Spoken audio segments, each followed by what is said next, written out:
Well, it's 9:30 in the morning, and got some coffee. Got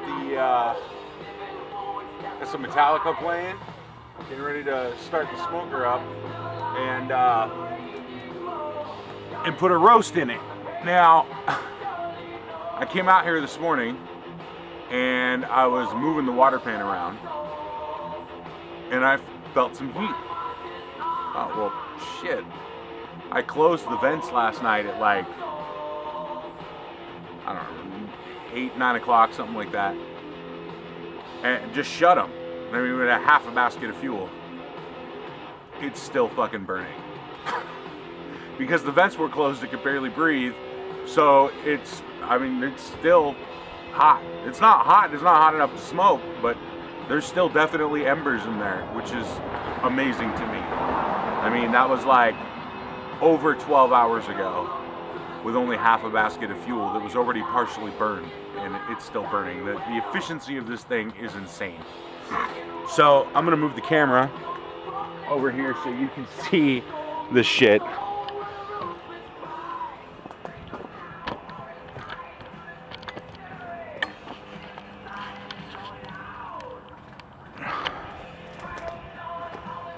This is fucking ridiculous.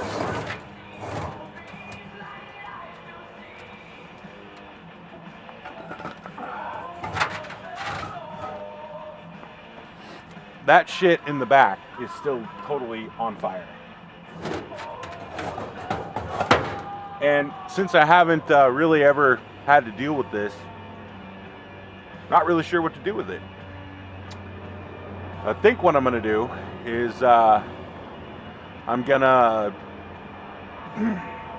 dump it into a bucket or something and then spray it down to cool it off. Because I definitely need to load this thing completely with fuel for what I'm doing today.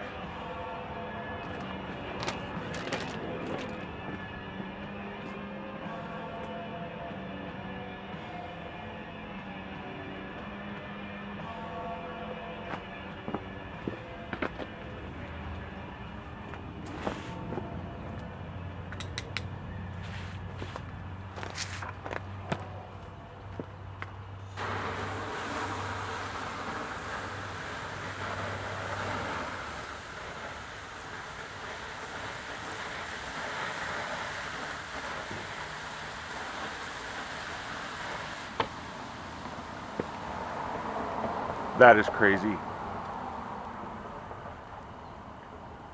All night, man. It's 12 hours ago I closed the vents.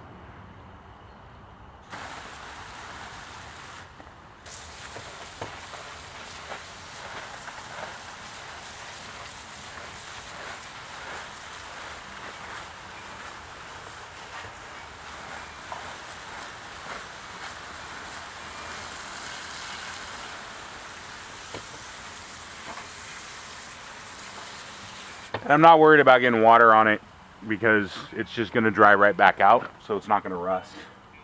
But, yeah. I'm going to pop this loose so you can see closer.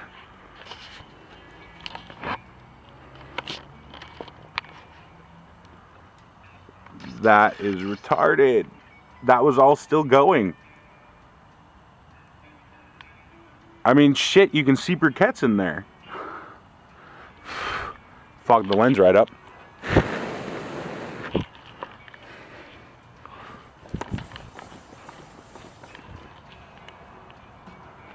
That's nuts, man.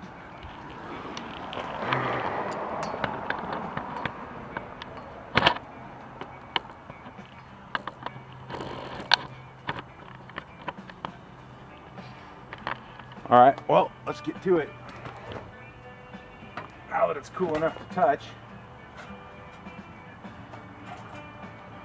This is a piece of expanded metal that I use as a fuel restrictor so that I can load the basket part way.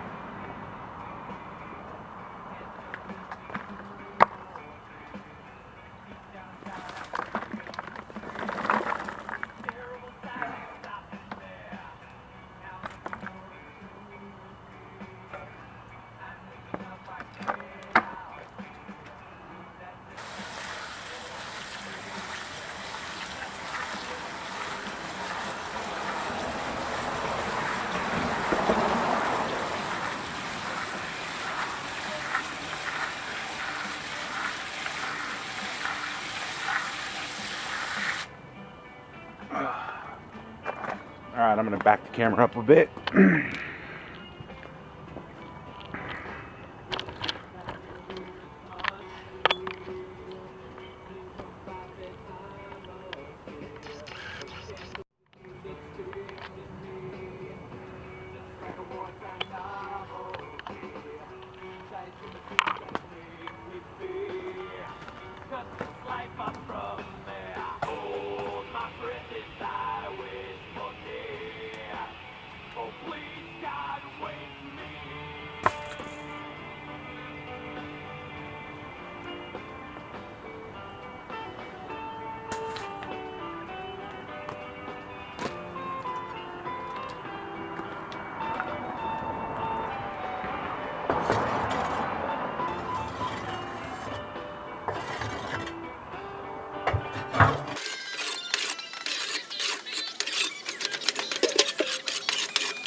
Like I said, I don't mind getting a little bit of water in the firebox. I'm not really concerned about rust. It's gonna heat up and dry itself out. The ash that's produced is sinking down into the bricks and insulating them further, which is pretty cool. It's almost like mortar when you get it wet. So now, trusty BK9. Patented scrap stovepipe retention system.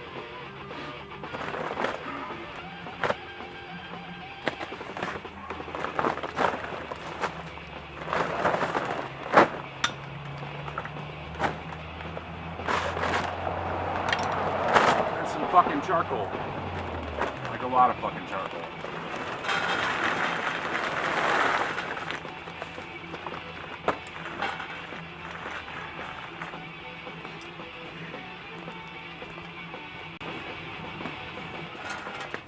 This plum tree that I have provides me with tons and tons of smoking wood. So what I try to do is just take the BK9 and hack all of the moss off and some of the bark. And with my first experience, when I just loaded the shit out of this thing with wood, everything came out kind of way too smoky. What I find is that depending on the size of the burn, you just grab a log about half the size of the basket space and you just throw it in there, the whole fucking thing. The charcoal will keep it alive, keep it smoldering. So what I put in there so far is going to be a bed underneath of the wood, and then I'm going to pour charcoal over the top of it.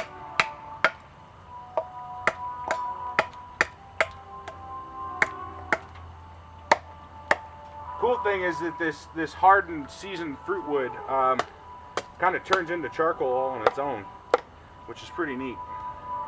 It's just so hard, it just smolders and burns like a giant chunk of charcoal.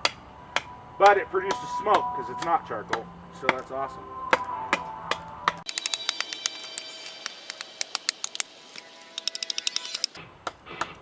If this is getting bored, you can just fast forward through it. But it's part of the process, and that's what I'm doing, is showing the whole process.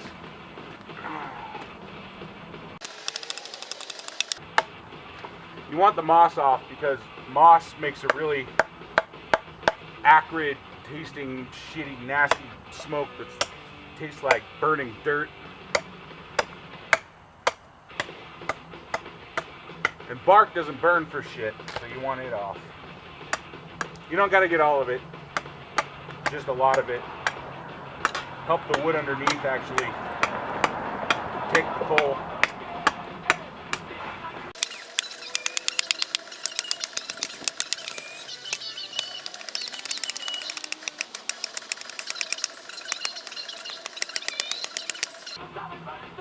So wear your hand out.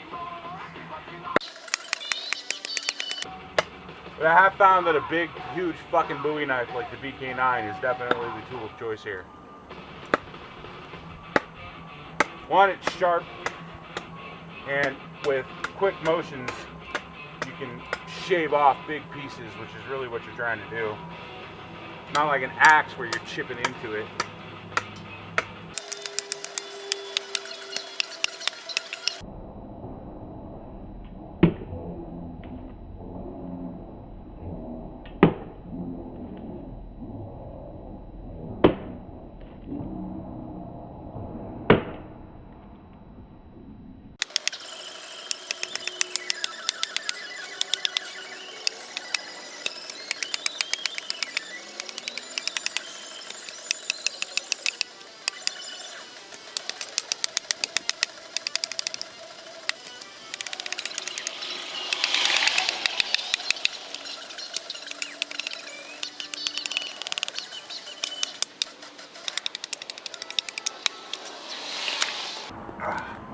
Like I said, you don't got to get it all. You just want some of it. Let's see if I can get it to focus. Most of the bark off and shit. I'll get the focus back out here. Then you just take this big fucker and drop it in there. Just like that.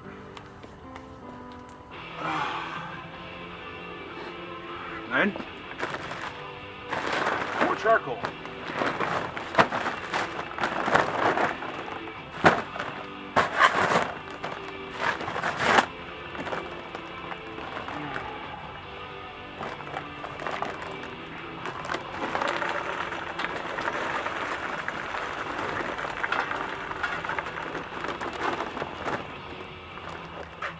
Also, don't forget to fill your chimney starter up or you'll be reaching for another bag of charcoal.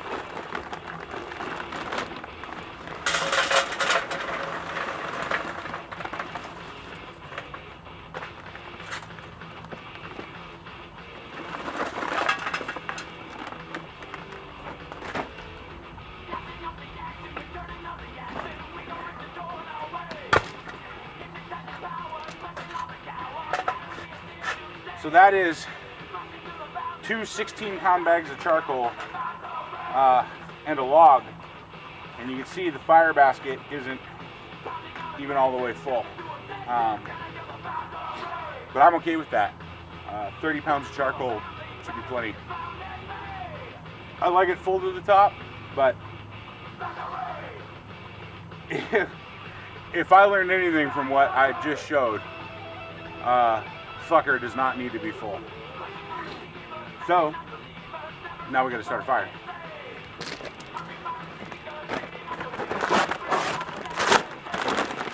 I typically do thusly.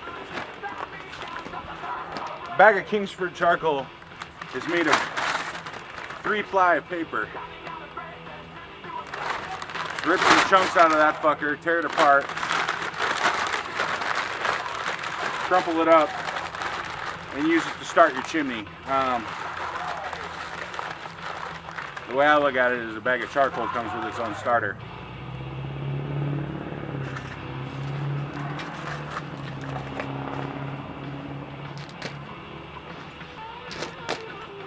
So once you get the paper in there, blowtorch.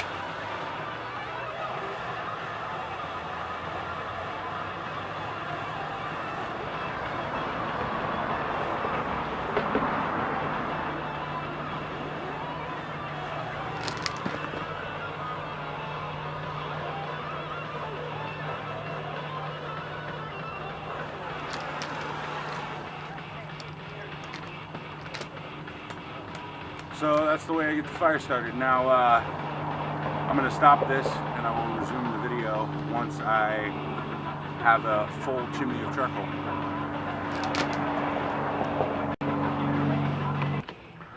Alright, well, we got a pretty well burning chimney here. So I'm going to move this out of the way. brick is hot as shit. Move it over.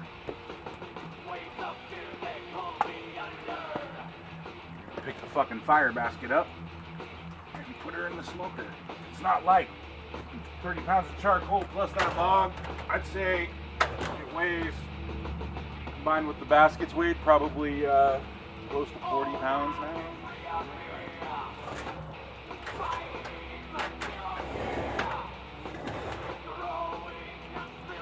So we get it right there. Pull the stovepipe out. Now what that does is, I'm going to move this over so you can see better.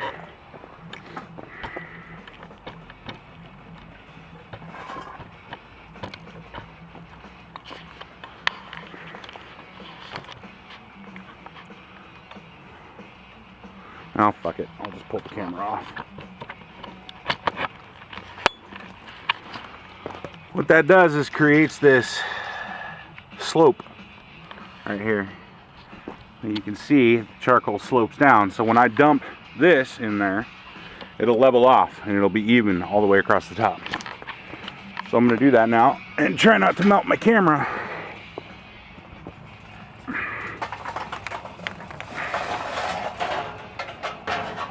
Oop, see how it wants to fall? That's what the brick's there for, to stop it. Alright. Charcoal's empty. The chimney starter's empty. So, put the camera back up here.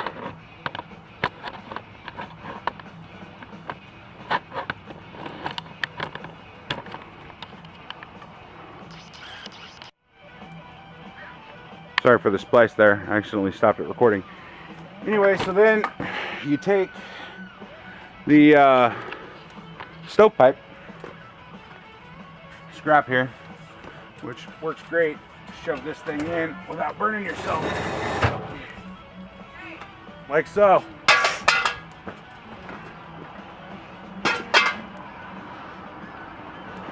So she's in, and I usually just leave the door open for a minute, let it get started. You can kind of hear it crackling. Now we're gonna move on to the next phase, putting the giant ass roast on the smoker.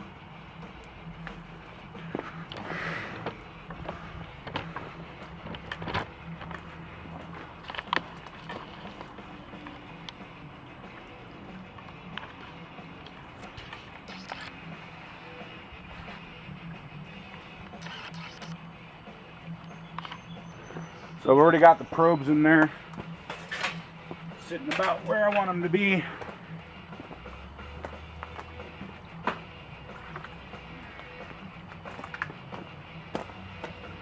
Here's our roast.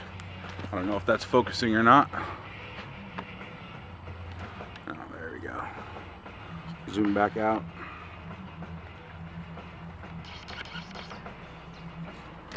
Pretty good size roast. So, well, I don't really want you staring at my back. Move the probes out of the way. Drop everything on the ground.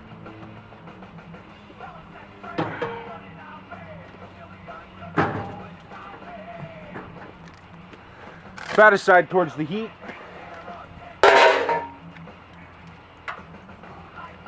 Now what I want here is this thing has two probes. I want probe 1 nearest where the heat's going to come out, and probe 2 I'm actually going to stick in the roast.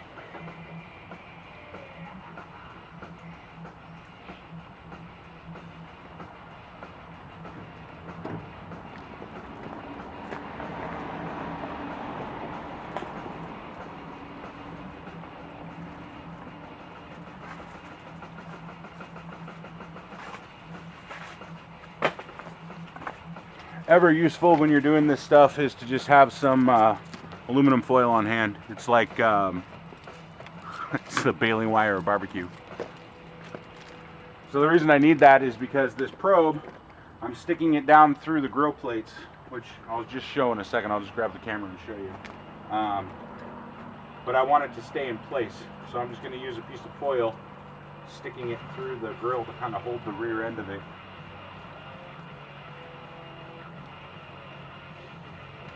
That just keeps it from flopping around.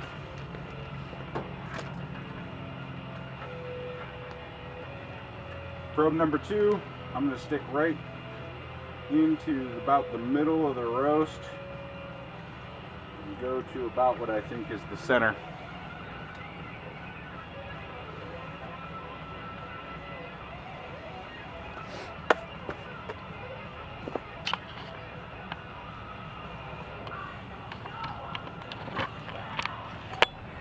So what we've got here is I put this probe sticking right through the grill plate, so it's just hanging in midair right underneath the roast. That's going to tell me the temperature of the air that's flowing right underneath the roast, and I can guarantee that whatever's above it is going to be a couple of degrees warmer. This probe's right in the center. It's about halfway through into the middle portion of the roast. Seems like about that. Yeah, when you look at the length of the probe, you know, it's probably going down to about right there, which is exactly what I want. When this thing hits 135, really probably more like 132, I'm going to yank it because it'll keep heating up. So here we have our probe monitor. Probe number 1, which is the temperature inside the smoker right now, is 66 degrees. Probe 2, 39 Fahrenheit, because this was sitting in the fridge. So this is portable. That thing right there is actually what broadcasts the signal, and I leave it sitting on the smokestack so I can just open and shut the lid as I please. But this can go with me wherever I want to a range of about 30 feet. So usually I just set it over here with the knife and the phone and the stereo and the coffee and the emergency stove paint. So now I'm gonna go over here and we're gonna shut the fire door. Chimney starter is probably cooled right about down now. Stovepipe in there, that's where it lives. I keep this brick right here where it's handy, and there's the fire going. It's, you know, starting to burn, getting the charcoal lit, etc. It's gonna burn a long time. We're going low and slow on this. So my intention is to cook this roast for, well, till it hits, you know, that 132, 133 temp and I pull it, but I'm trying to do it low and slow. So I'm going to keep the internal temperature of the smoker around a maximum of 180, but I'm really going to try to keep it around like 160, 170 so that it takes pretty much all day to cook this.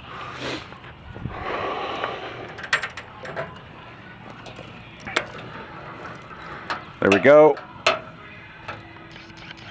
That focused. Shut the door. Pull the latch. Drop the bolt. And hook the chain here. Now I typically leave the air vents wide open for the first couple of minutes just to get that fire good and rolling. And check all of the dampers. This one's open. That's open. Close. Open. Right. This one is also open. There's closed, open, so we're wide open. We got a full water pan. I filled that earlier. So that's actually more than a gallon. That should last a long time. I upgraded to that long pan like I was talking about. This is sitting about center there. There's a good amount of heat comes out of these holes down here.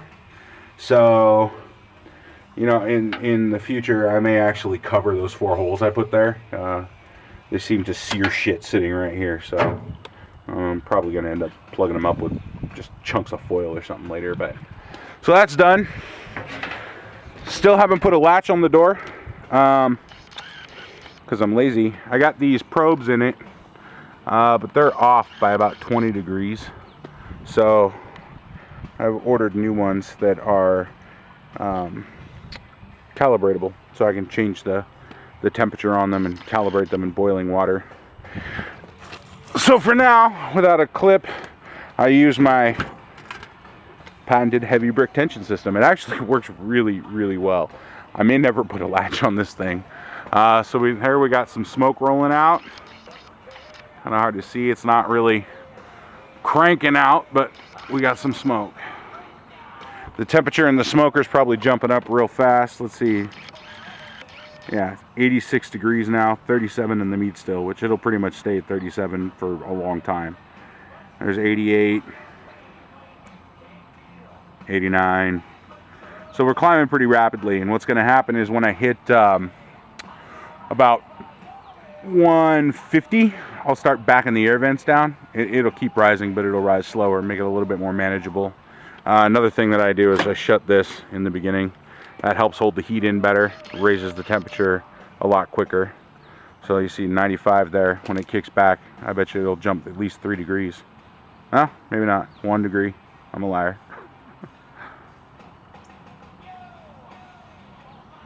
98. So we're going up. Anyway, yeah, that's pretty much it. I will post some maybe update pictures later, but that is how to smoke like a man. All right, I'm gonna sign off now.